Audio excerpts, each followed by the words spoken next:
ದೇವಿ ಮಹಾಗೌರಿ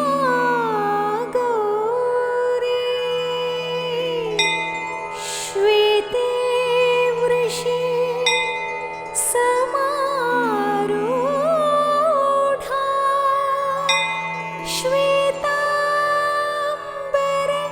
ಧರಾ ಶುಚಿಃ ಮಹಾಗೌರಿ ಶುಭಂ ದದ್ಯಾತ್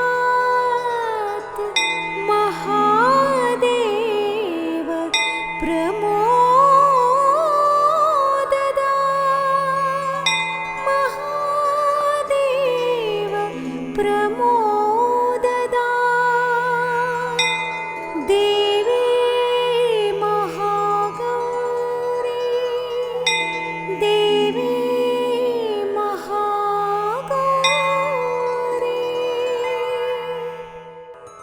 ಜಗನ್ಮಾತೆ ದುರ್ಗಾದೇವಿಯ 8ನೆಯ ಶಕ್ತಿಯ ಹೆಸರು ಮಹಾಗೌರಿ ಎಂದಾಗಿದೆ. ಇವಳ ಬಣ್ಣವು ಪೂರ್ಣವಾಗಿ ಬೆಳ್ಳಗಿದೆ. ಈ ಬಿಳುಪಿಗೆ ಶಂಖ, ಚಂದ್ರ ಮತ್ತು ಕುಂದ ಪುಷ್ಪ ಇವುಗಳ ಉಪಮೆ ಕೊಡಲಾಗಿದೆ. ಇವಳ ವಯಸ್ಸು 8 ವರ್ಷದವಳೆಂದು ತಿಳಿಯಲಾಗಿದೆ. ಅಷ್ಟವರ್ಷ ಭವೇದ್ ಗೌರಿ. ಇವಳ ಎಲ್ಲ ವಸ್ತ್ರ ಹಾಗೂ ಆಭೂಷಣಗಳು ಬಿಳಿಯದಾಗಿದೆ.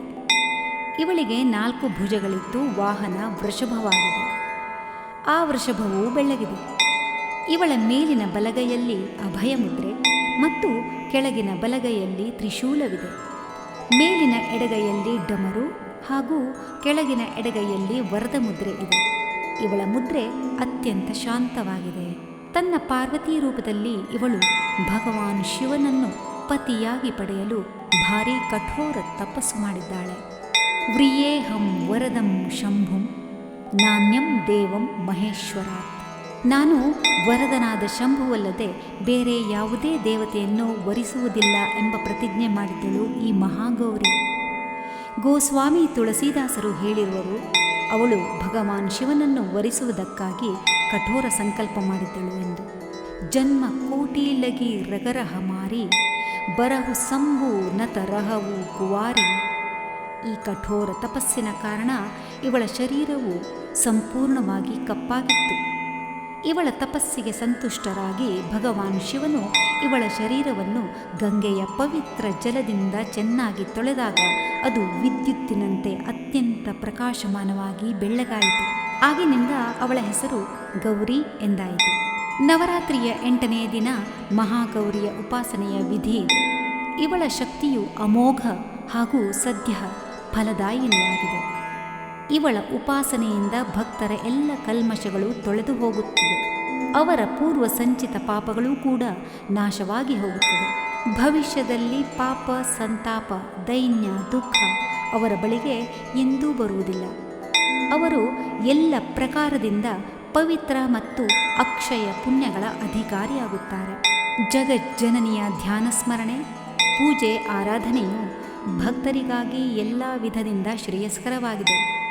ನಾವು ಯಾವಾಗಲೂ ಇವಳ ಧ್ಯಾನ ಮಾಡಬೇಕು.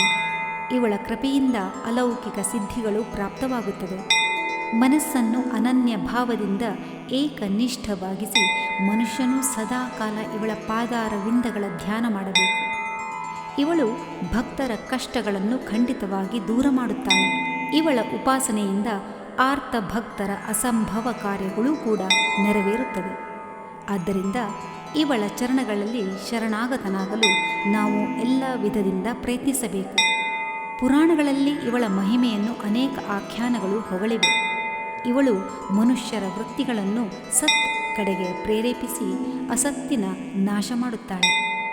ನಾವು ಪ್ರಪತ್ತಿ ಭಾವದಿಂದ ಎಲ್ಲ ಹೊತ್ತಿನಲ್ಲಿ ಇವಳಲ್ಲಿ ಶರಣಾಗತರಾಗಬೇಕು.